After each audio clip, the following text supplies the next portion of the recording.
Olá, pessoal! Vamos para mais uma aula de gramática, porque sabemos que para nós usarmos bem a nossa língua, seja na forma oral ou escrita, né, escrevendo textos ou nos comunicando no dia a dia, devemos dominar as normas da nossa língua. Então, vamos ver hoje concordância nominal. O que é concordância nominal?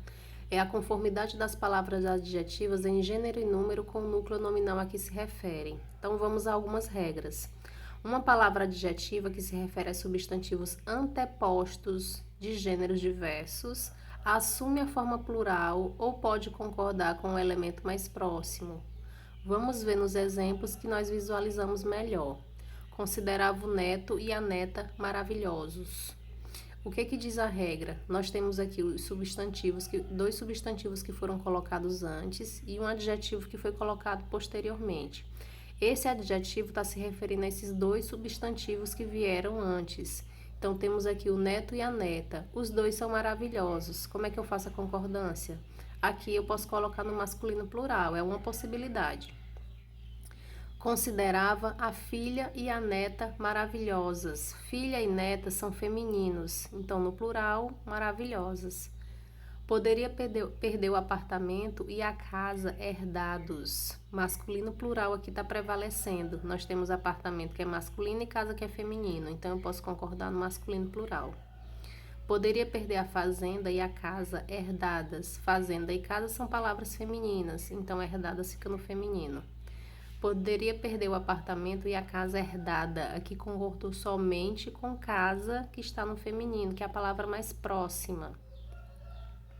A outra regra, uma palavra adjetiva que se refere a substantivos pospostos de gêneros diversos. O que vai acontecer? Vai concordar com o elemento mais próximo ou pode assumir a forma plural? Quais são as possibilidades? Soube que possuía próspera empresa e negócios. Vejamos que agora o adjetivo apareceu antes dos dois substantivos. Empresa é uma palavra feminina.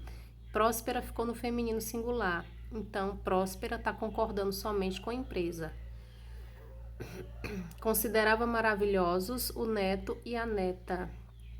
Neto é masculino, neto é feminino. Maravilhosos ficou no masculino plural. Considerava maravilhoso o neto e a neta. Aqui concordamos somente com a palavra mais próxima, que é neto. Considerava maravilhosa a filha e a neta. Eu posso colocar maravilhosa, concordando somente com a palavra mais próxima, ou posso concordar maravilhosas no plural, concordando com as duas palavras, que as duas são femininas. Outra regra. Duas ou mais palavras adjetivas que se referem a um único substantivo. O substantivo fica no singular e usa-se artigo antes de cada termo adjetivo, ou o substantivo vai para o plural e não se usa artigo. A voz grave e a aguda se complementam no coro. Então, eu tenho aqui voz, que é o substantivo, eu tenho grave e aguda, que são dois adjetivos, e eu tenho o artigo a antes de aguda. Por isso que fica voz no singular, por causa da presença desse artigo aqui que está sendo determinante. Quando eu não uso esse artigo, o substantivo vai para o plural. As vozes graves e aguda se complementam no coro. A quarta regra. As expressões é proibido, é necessário, é bom, é claro. Se o sujeito vem precedido de artigo ou outro determinante, concorda com ele. Se o sujeito tem sentido genérico, mantém-se o masculino singular. Aqui também a presença do determinante, que é o artigo, vai ser essencial. É proibido entrada de visitantes. Então, não é porque a palavra entrada é feminino que proibida necessariamente vai ficar no feminino. Então, masculino, proibido. Se eu coloco o artigo a antes de entrada, proibida necessariamente vai ficar no feminino também. Então, é proibida a entrada de visitantes.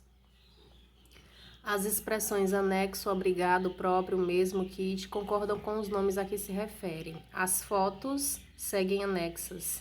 O próprio dono garantiu que eram verdadeiros. Ela mesma garantiu que viria. Estamos quites com o fornecedor. E em relação à expressão em anexo, ela vai ser invariável. Então, as fotos seguem em anexo. As expressões bastante, pouco, muito, barato, caro, meio. Para definir a concordância desses termos, é preciso primeiramente identificar se eles têm valor adverbial. Então, se eles se referem a verbos ou adjetivos. Ou se eles têm valor de adjetivo, se eles estiverem se referindo a substantivos. Nos exemplos, os dois atletas têm características bastante ou muito, que são equivalentes, nesse caso aqui são advérbios, semelhantes. Então, semelhantes aqui vai ser adjetivo. Então, como a palavra muito ou a palavra bastante funcionam como advérbio, vão ficar no singular. No outro exemplo, bastante e muito são adjetivos, porque estão se referindo a substantivo. Então, vão para o plural. Bastantes atletas compareceram ao evento, ou muitos atletas compareceram ao evento. A expressão sós ou a sós, a expressão a sós é sempre invariável. A palavra só é invariável se equivale a somente, e variável se equivale a sozinho, concordando nesse último caso com seu referente. Então, temos que perceber o significado dessa palavra. Só os mais jovens saíram mais cedo. Vai ficar mesmo invariável, porque está equivalendo a somente. O jovem saiu só, equivale a saiu sozinho. Os dois jovens saíram sós, equivale a que eles saíram sozinhos. Então, por isso, pode ir para o plural.